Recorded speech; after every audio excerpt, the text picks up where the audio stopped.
अमेरिकी सदर Trump Asia के पहले दौरे पर हैं और पाकिस्तान के chairman joint chiefs of staff committee general Sahir Shamshad Mirza जो हैं वो बांग्लादेश के दौरे के ऊपर हैं।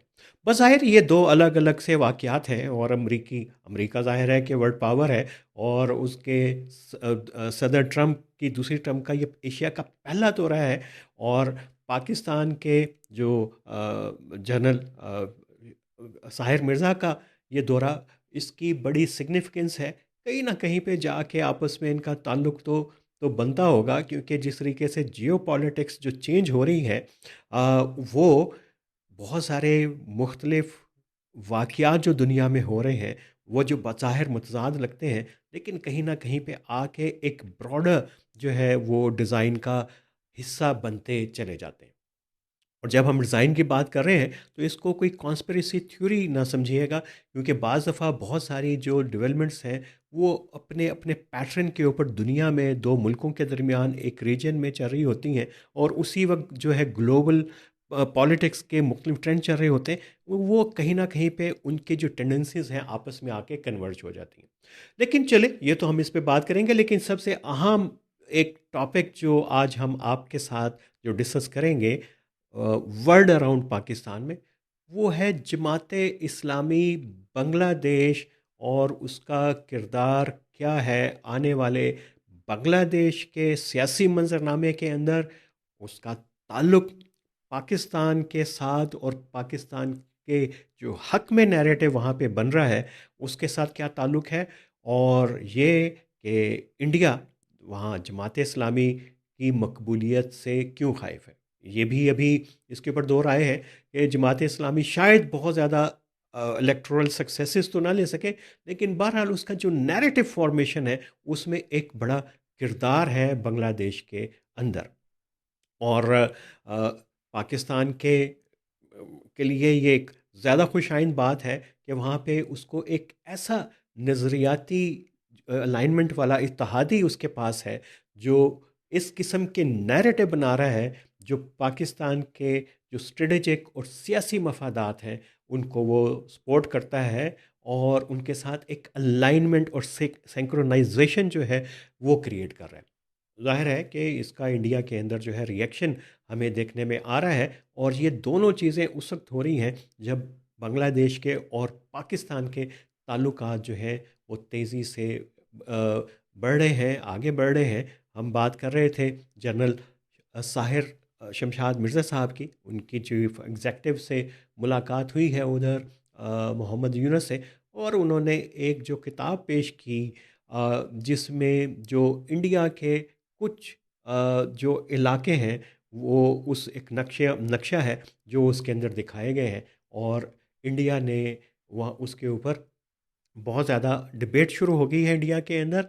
और इसको एक तो चीन के साथ ताल्लुक़ के बांग्लादेश के साथ देखा जा रहा है कि कहीं पे कोई नया ब्लॉक तो नहीं बन रहा कि बांग्लादेश, पाकिस्तान और चीन जो है वो चाइना को घेरने की कोशिश कर रहे हैं, और नेपाल किसी ना किसी तरीके से उसमें शामिल हो जाएगा, क्योंकि एक चिकन नेक जो डिस्कनेक्ट करता है बांग्लादेश को और नेपाल के साथ, उसकी पॉलिटिक्स का भी वहाँ पे ज़िक्र होना शुरू हो गया हुआ है। तो ये एक बहुत ही तेज़ी से होने वाली डेवलपमेंट्स हैं। और फिर हमने देखा कि कल जो है पाकिस्तान और बांग्लादेश के इकोनॉमिक अफेयर कमेटीज़ हैं उनका भी इजलास 20 साल के बाद हुआ। ये तमाम चीज़ें तो हो रही हैं, लेकिन ये जमात इस्लामी तो पाकिस्तान में इतनी पॉपुलर नहीं है, बावजूद के कराची के अंदर उसने थोड़ी सी बेहतर इलेक्टोरल परफॉर्मेंस दिखाई थी बल्दियाती इलेक्शन के अंदर, लेकिन हाफिज़ नईम का जो कराची के मेयर बनने का ख्वाब था वो पूरा नहीं हो सका हुआ था। लेकिन बांग्लादेश की जमात इस्लामी और पाकिस्तान की जमात इस्लामी का क्या ताल्लुक़ है? और ये डिबेट इस वक्त इस रीजन में भी हो रही है, बांग्लादेश के अंदर भी हो रही है, क्योंकि जो जमात इस्लामी थी ये उस वक्त भी प्रो पाकिस्तान थी, और इसी के इस्लामी जमीयत तलबा के लड़कों ने अल बदर और अल शम्स के नाम से तंजीमें बनाई थी जो मुक्ति बाहिनी के साथ नबर्द आजमा रहीं, और इनके ऊपर जो है वो इल्ज़ामात लगते रहे जेनोसाइड के और कत्ल के और ज़्यादती के वाक़यात के। लेकिन बांग्लादेश की अ, बनने के बाद वहाँ की पॉलिटिक्स के अंदर जमात इस्लामी का रोल किसी ना किसी तरीके से रहा। ये स्टैग्मा उसका रहा कि जंग आज़ादी जो पाकिस्तान से, मगरबी पाकिस्तान से उन्होंने हासिल की, कि जमात इस्लामी ने उस वक्त बड़ा एक नेगेटिव किरदार अदा किया था। वो स्टैग्मा जो है जाके 2009 में जब हसीना वाजिद की हुकूमत आई, तो उसने आके तो एक इंटरनेशनल जो क्रिमिनल ट्रिब्यून जो बनाया था, जिसका मैंडेट था कि जो 71 की जंग के अंदर जो लोग जेनोसाइड में रहे, क्राइम के अंदर रहे, रेप के अंदर मुलविस रहे और टेररिज्म के अंदर मुलविस रहे, उनको जो है वो सज़ाएं सुनाई जाएं। और उसमें हमें पता है, और ये आपको हम कुछ एक स्लाइड के ऊपर दिखाएंगे भी, कि बड़े अहम जो लीडर हैं उस वक्त जमात इस्लामी के, ग़ुलाम आज़म साहब, मतीउर रहमान साहब, ये सब लोग जो हैं, इनको जो है वो फांसियां दी गई। बहुत सारे लोगों को जेलों में डाला गया, बहुत सारे लोग मारे गए, और उनको उसी आईसीटी के अंदर जो है उनका ट्रायल किया गया। और ज़ाहिर के उस वक्त जमात इस्लामी पाकिस्तान तो उनके साथ सॉलिडेट कर रही थी, और चौधरी निसार साहब उस वक्त वज़ीर दाखिला थे, वो इनके हक़ में पार्लियामेंट में भी बयान दिए। और उस वक्त पाकिस्तान में ये डिबेट थी, क्या पाकिस्तान को उस मामले में मुदाखलत करनी चाहिए या नहीं करनी चाहिए। तो ये एक वहाँ पे डिबेट चलती रही पाकिस्तान के अंदर भी, लेकिन ये कि पाकिस्तान की हमदर्दी उस वक्त जमात इस्लामी के साथ रही। और अभी जो जमात इस्लामी जो कर रही है बांग्लादेश के अंदर, वो ये कि जो नैरेटिव है 71 के अराउंड, उसको डिकंस्ट्रक्ट कर रही है, और उसका पूरा का जो पूरा डिकंस्ट्रक्शन है वो एंटी इंडिया नैरेटिव है। और वो उसको बता रही है कि ये जो 71 का जो पूरा सानिया हुआ था, सकूत ढाका जिसको हम कहते हैं, और मशरकी पाकिस्तान का बांग्लादेश बनना, ये एक बड़ा डिज़ाइन था इंडिया का, कि वो तोड़ दें पाकिस्तान को। और उसके मकासद ये थे कि मुसलमानों को जो है उनकी क़ुव्वत को तकसीम किया जाए। और उसमें ज़ाहिर है कि अब इसके ऊपर भी डिबेट हो रही है कि आप तो भाई वार क्राइम्स के अंदर इन्वॉल्व रहे, आपने तो जेनोसाइड किया। लेकिन दिलचस्प बात यह है कि जो स्टूडेंट्स जिन्होंने 5 अगस्त का पूरा एक जमात इस्लामी के स्टूडेंट विंग और तमाम तलबा तंजीमें थी, उनके साथ मिल के जो अ, हसीना वाजिद की हुकूमत के ख़ात्मे का सबब बने थे, उन स्टूडेंट्स ने जो है नेशनल सिटीज़न पार्टी के नाम से जो है अपनी एक पार्टी बना ली है। और जमात इस्लामी की पहले इत्तेहादी तो खालदा ज़िया की बांग्लादेश नेशनल पार्टी हुआ करती थी, लेकिन जब अब जो है इस सिटीज़न पार्टी के साथ उनका अलाइंस हो गया। तो उनके जो सरबराह है नाहिद, तो उन्होंने एक बड़ी मज़े की स्टेटमेंट दी, जिसके ऊपर भी बातचीत चल रही है कि अब हमें पुरानी बातें भूल जानी चाहिए कि 71 में क्या हुआ था, अभी मुस्तकबिल की तरफ देखना चाहिए। तो इसको समझा जा रहा है कि ये जमात इस्लामी की रिकंस्ट्रक्शन हो रही है, और ये पूरा किरदार जो बांग्लादेश का नैरेटिव का चेंज हो रहा है, पॉलिटिकल नैरेटिव चेंज हो रहा है, वो पाकिस्तान के हक में जा रहा है। और वही जो है पाकिस्तान और बांग्लादेश के दरमियान ब्रिज का काम कर रहा है इस वक्त। और ये जो दौरे हो रहे हैं, जो तजारत की बातें हो रही हैं, साग डार गए थे, शहबाज शरीफ की जो मुलाकातें होती रहीं, फिर जो स्टाफ ऑफिसर जो बांग्लादेश के जो हैं वो आए पाकिस्तान, उनकी फील्ड मार्शल से मुलाकात हुई। अभी जनरल साहिर शमशाद मिर्ज़ा का जो दौरा है, ये बहुत ही इंडिकेट करता है कि ये शायद वो कहा कहते थे कि ये धब्बे धुलेंगे कितनी बरसातों के बाद।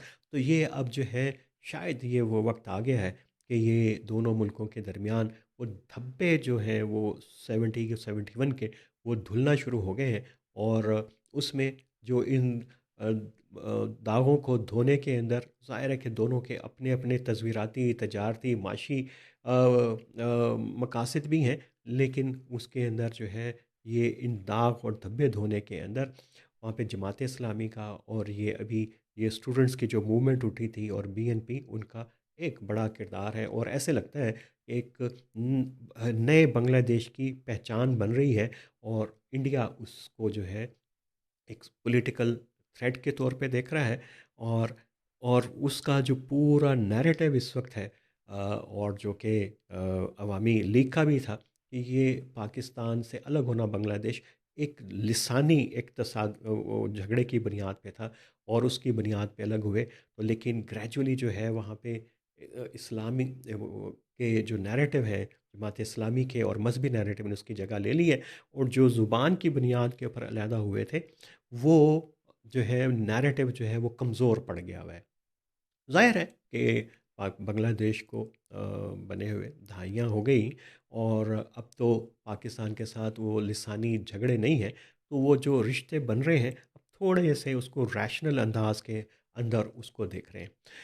लेकिन ये दुनिया जो है, ये दुनिया बड़ी अजीब है, या कहिए कि बड़ी ज़ालिम दुनिया है, कि यहाँ पे हमें पता नहीं चलता कि कौन किसका दोस्त है, कौन किसका दुश्मन है। यहाँ पे ना तो कोई किसी का मुकम्मल दोस्त है, ना यहाँ पे कोई किसी का दुश्मन है। और जब बांग्लादेश के अंदर इनकलाब आया तो कहा गया कि ये जो हसीना वाजिद के ख़िलाफ़ ये जो डिज़ाइन था, ये अमेरिका का मंसूबा था कि हसीना वाजिद को हटाना, क्योंकि उसके जो ताल्लुकात चाइना के साथ बढ़ रहे थे, तो वो और उसका जो असर्टिवनेस थी, और वो जो है एक बड़ा प्रॉब्लमेटिक जो है वो एक पोस्चर बन रहा था इस पूरे रीजन के अंदर। तो ये एक आर्गुमेंट है, बांग्लादेश के अंदर भी था और अब इंडिया के अंदर अभी तक है, और इसको बड़ा बहुत सारे तज्कियाकार समझते हैं कि अमेरिका के इन्वॉल्वमेंट थी, और पाकिस्तान को भी उसके अंदर मुर्रद इल्ज़ाम ठहराया जाता है, और कहा जाता है कि अभी भी आईएसआई बहुत एक्टिव है, और आईएसआई भी क्लेम करती है कि उन्होंने, हाँ बिल्कुल हमने ये कामयाबी हासिल की है। ज़ाहिर है कि एक तस्वीराती कॉन्टेक्स्ट के अंदर ये तमाम चीज़ें बड़बाजी और अ, जो क्रेडिट लेना और चीज़ों को बढ़ा चढ़ा के पेश करना, ये भी एक पावर प्ले का, उस गेम का उसी तरीके से हिस्सा होता है, जितना कि प्रैक्टिकली आप कुछ चीज़ों को मनूवरिंग कर रहे होते हैं, कुछ चीज़ों को हासिल करने की कोशिश कर रहे होते हैं। तो अमेरिका था, और अभी इंडिया कह रहे हैं कि नहीं, पहले तो किया तो अमेरिका ने, और अब लेकिन जो यूनिस की जो हुकूमत है और जो आने वाला सेटअप है, उसमें लगता ऐसे है कि ये अब चीन, पाकिस्तान और बांग्लादेश का जो एक नेक्सस होगा इंडिया के ख़िलाफ़, और नेपाल को मिलाने की कोशिश करेंगे। और ये जो किताब पेश की गई, ये बुनियादी तौर के ऊपर वही वो चिकन नेक है, उसकी तरफ इनका इशारा है कि वो कब्ज़ा करें तो ये दोनों मुल्क मिल जाएंगे और इंडिया को ये मिल के घेर लेंगे। इस किस्म की बातें हो रही हैं, और ज़ाहिर है कि ये सारी बातें जो हैं अमूमी तौर के ऊपर बहुत सारे मफरूज़ों के ऊपर मबनी होती है, और उसके अंदर से बहुत कम जो है वो एक हकीकत का रूप जो है वो धार पाते हैं। तो इंडिया ने पूरा हसीना वाजिद के दौर के अंदर जो है वो जो है वो अपने इन्फ्लुएंस को एंजॉय किया, और अभी पाकिस्तान की बारी है। लेकिन ये वाला चीन का और अमेरिका का जो कंटेस्ट है यहाँ पे, वो उसकी बड़ा दिलचस्प है कि अब अमेरिका के ताल्लुकात इंडिया के साथ, उसकी नोयत जो है चेंज हुई है, मुकम्मल तौर पे ट्रांसफ़ॉर्म नहीं हुए। ज़ाहिर है कि जो मुल्कों के ताल्लुकात हैं, वो बहुत सारे मुश्तरका मफ़ादात के ऊपर होते हैं, और ये मफ़ादात अमेरिका के और इंडिया के अभी तक इंटैक्ट हैं। उसमें कहीं पे बैलेंसिंग के लिए, कहीं पे उसको करेक्शन के लिए पाकिस्तान का कहीं न कहीं पे रोल है। बहरहाल, लेकिन ये कि इंडिया ने उसको काउंटर किया चाइना के साथ ताल्लुकात को बढ़ाने के लिए, कि ऐसे पोस्चर दिए, और फिर ट्रंप ने दावा किया पिछले हफ्ते कि हमने मेरी प्राइम मिनिस्टर मोदी से मुलाकात हुई, फ़ोन पे बात हुई है, और उसमें उन्होंने कहा कि हम रशिया से तेल नहीं खरीदेंगे।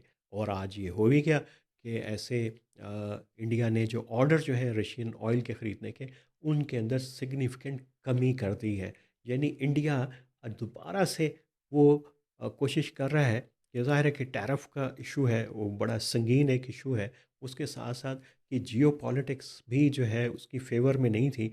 अगर ये जो पूरी इक्वेशन बन रही है, तो उसमें उसको दोबारा से अमेरिका के साथ को भी ताल्लुकात रखना पड़ेगा। इंडिया की फ़ॉरेन पॉलिसी भी चेंज होगी। अब ये ज़ाहिर है कि चीन के साथ भी, रशिया के साथ भी डाइवर्सिफ़िकेशन और उसको बैलेंसिंग जो है वो उसकी तरफ वो जाएगी। और वो जो एक डिप्लोमेटिक एरोगेंस इंडिया के एटीट्यूड में आई थी, उसका उनसे शायद कम होता हुआ नज़र आए। लेकिन ये कि पाकिस्तान के जो ताल्लुकात हैं, जहाँ चीन के साथ, उसमें थोड़ा सा हल्की सी खिंचाव है। हम ये नहीं कह रहे, ज़ाहिर है कि पाकिस्तान और चीन की दोस्ती एक ऐसी दोस्ती है जिसके बारे में इंटरनेशनल रिलेशन के कॉन्टेक्स्ट में भी कहा जा सकता है कि ये दो है, दोनों एक अलाए दोस्त ममालिक हैं, अगरचे चाइना की इस तरह की कोई स्टेटेड अप्रोच नहीं है और ना ही पाकिस्तान की कोई ऐसी स्टेटेड अप्रोच है। लेकिन ये कि जैसे खिंचाव पैदा हुआ तो पाकिस्तान के ताल्लुकात जो है अमेरिका के साथ, अब यहाँ पे बांग्लादेश है, यहाँ पे बांग्लादेश में तब्दीली के अंदर वो रशिया का हाथ भी, उसके तो पर भी बातें होती रही हैं माजी के अंदर। तो बे ऑफ बंगाल के अंदर जो पॉलिटिक्स है वो बड़ी तेज़ी से तब्दील हुई है, चेंज हुई है।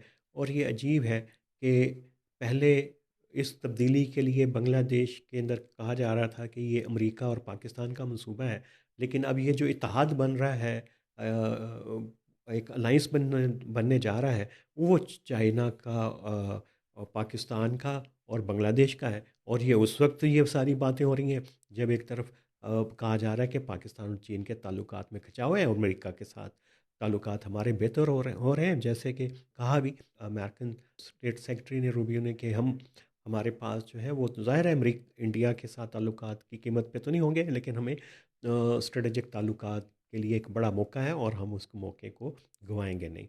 तो ये चीज़ें हो रही हैं। नज़रियात भी कहीं न कहीं पे बड़े वैलिड होते हैं। जमात इस्लामी ने जो राह हमवार की है, नैरेटिव, वो इस पूरे जियोपॉलिटिक्स के अराउंड जो है उसको शेप करने में उसका बड़ा किरदार है। बायलैटरल रिलेशनशिप भी और फिर ये पूरा जियोपॉलिटिक्स को भी। तो बाज़ दफ़ा बहुत सारी इंटरनल जो तहरीकें हैं, ख़ाह मज़हबी हों, सियासी हों, नज़रियाती हों, लेफ़्ट की हों, राइट की हों, वो कहीं न कहीं पे ऐसी चीज़ें कर रही होती हैं, लॉबिंग कर रही होती हैं, नैरेटिव तश्कील दे रही होती हैं कि वो जाके एक बड़ी तब्दीलियों का और रियासतों के मिजाज में, उनकी पावर एलीट के मिजाज के अंदर जो है तब्दीली लाती हैं। लेकिन इसका ये मतलब नहीं है कि ये पाकिस्तान के जमात इस्लामी को इसका बहुत बड़ा एडवांटेज मिलेगा। जमात इस्लामी की यहाँ की जो पॉलिटिक्स है वो इंटरनल पॉलिटिक्स है और उसका वही कद कामत है जो अभी पिछले कई इलेक्शन में देख चुके हैं, मुसलसल एक डिक्लाइन के ऊपर है। बांग्लादेश के अंदर भी हमें ये नहीं पता कि वहाँ पे जमात इस्लामी कितनी सीटें लेगी। ये आखिरी जो सबसे ज़्यादा इस सीटें ली वो 16-17 के करीब ली थी। अब यही अगर ये स्टूडेंट्स की पार्टी के साथ मिलके ये कंटेस्ट करते हैं तो अगर इतनी सीटें ले लें तो ये भी बहुत बड़ी बात होगी। और उसके बारे में भी जो तज्ज़िया निगार हैं वो अभी शकूक व शुबहात का इजहार कर रहे हैं। तो बड़ी दिलचस्प डेवलपमेंट है। और हमने तो बात कर ली कि जनरल साहिर शमशाद मिर्ज़ा साहब का दौरा है बांग्लादेश और उसका पस मंज़र और जमात इस्लामी।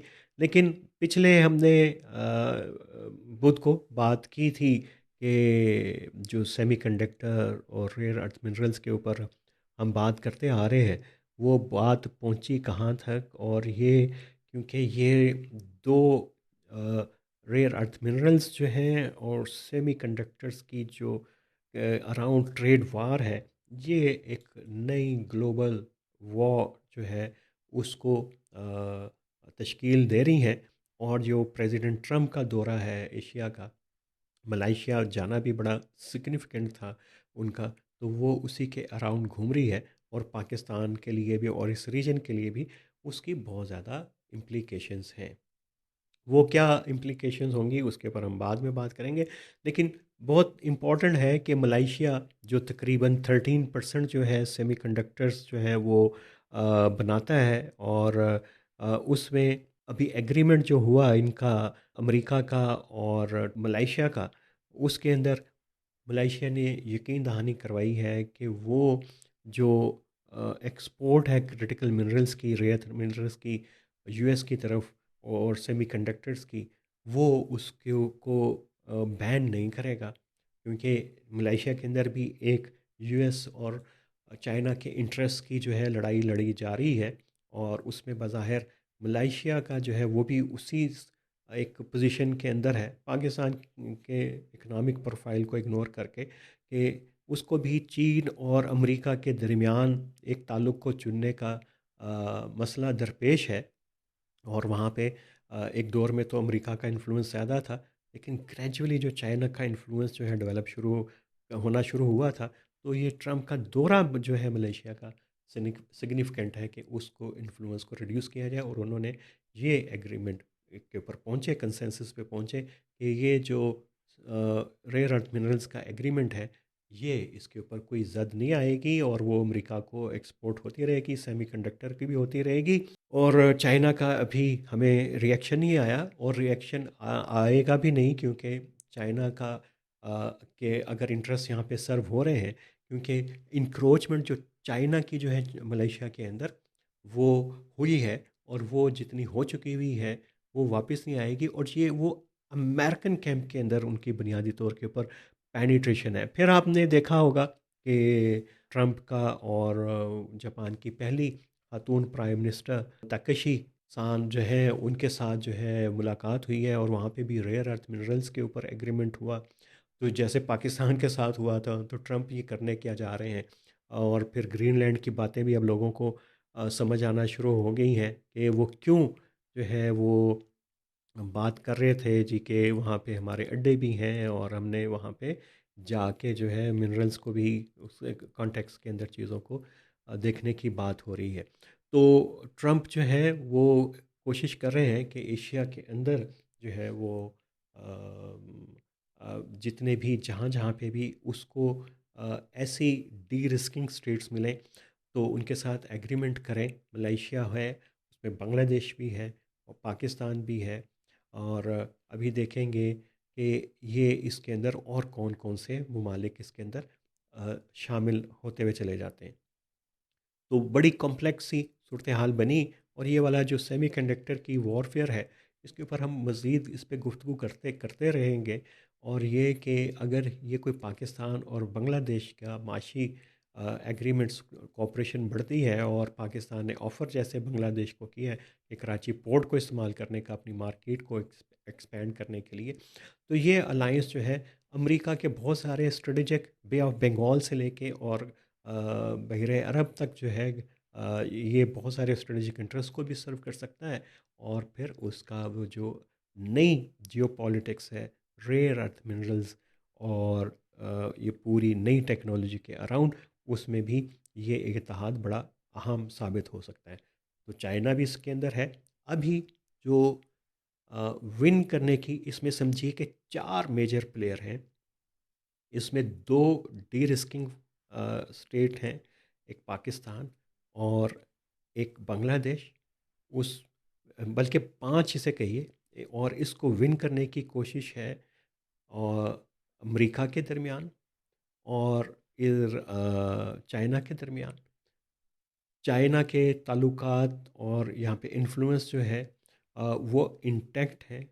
अमेरिका उसके अंदर जो है वो स्पेस बनाने की कोशिश कर रहा है। इसी में 2 एक्टर ऐसे हैं जो इससे बराह रास्त इस पूरी इक्वेशन से मुतासर होंगे। सबसे पहले इंडिया है, क्योंकि वो बांग्लादेश के अंदर अपना असर व नफूज़ हो चुका हुआ है, और एक नया जो मजहबी नैरेटिव वहाँ पे बना है वो एंटी इंडियन नैरेटिव है।